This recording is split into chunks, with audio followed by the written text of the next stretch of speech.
Galaecia é un nome evocador, un termo que todos identificamos, que sentimos como propio, pero que aínda hoxe chega a ser motivo de estudo e discusión de xeógrafos e historiadores. Galicia é o nome co que os romanos denominaron a unha das súas provincias, quizáis en lembranza dos antigos moradores chamados Calaioquí, que, unindo a súa bravura a unha orografía especialmente hostil, converteron a conquista destas terras nun continuo e prolongado pesadelo para as todopoderosas lexións do César.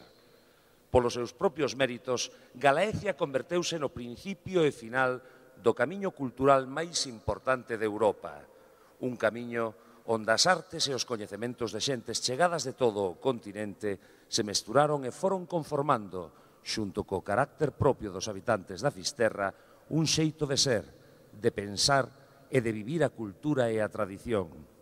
Galaecia. As distintas Galaecias da historia senten dun xeito especial, distinto, único.